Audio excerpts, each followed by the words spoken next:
S. Santhiyagu, பொதுச் செயலாளர், மதுரை நகர் சாலையோரம் மற்றும் மார்க்கெட்டு விற்பனையாளர் சங்கம்.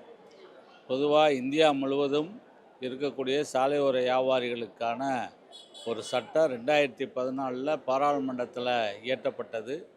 அதன் பிறகு தமிழ்நாடு அரசாங்கம் 2015 ஒரு அரசாணை வெளியிட்டு சாலையோர வியாபாரிகளை பாதுகாக்கிறதுக்கான ஒரு சட்டம் வந்த நிலையிலையும் தமிழகத்தில் பொதுவாக எங்கேயுமே இந்த நகர்மயமாக்கல் அதே மாதிரி நவீனப்படுத்துறதுங்கிற அடிப்படையில் சாலையோர வியாபாரிகளை அப்புறப்படுத்துகிற நிலைமையில தான் இப்போ தமிழகம் முழுவதும் இருக்குது.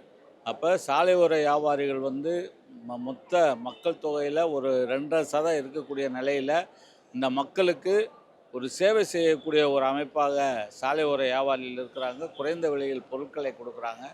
எனவே சாலையோர வியாபாரிகளை தமிழ்நாடு சர்க்கார் பாதுகாக்க வேண்டும். அப்படி பாதுகாக்கிறதுக்கு மாநகராட்சி, நகராட்சி மற்றும் உள்ளாட்சி அமைப்புகள் அதே மாதிரி காவல்துறை அதிகாரிகளுக்கு சாலையோர வியாபாரிகளை பாதுகாப்பதற்கான அந்த ஏற்பாட்டுக்குள்ளே தமிழ்நாடு சர்க்கார் போகணும்.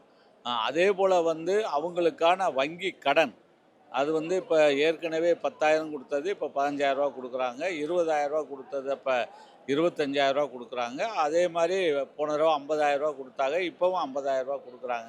ஆனால் இந்த 50,000த்துக்கு அடுத்து எந்த விதமான லோனும் கிடைக்க மாட்டேங்குது.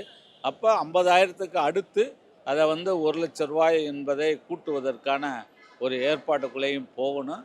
எனவே சாலையோர வியாபாரிகளை பாதுகாக்கக்கூடிய அடிப்படையில் தமிழ்நாட்டில் உள்ள சாலையோர சம்மேளனம் CIT அதற்கான போராட்டத்தை கையில் எடுத்து சாலையோர வியாபாரிகளை பாதுகாக்கக்கூடிய அடிப்படையில் அது செல்கிறது என்பதை தெரிவித்துக் கொள்கிறேன்.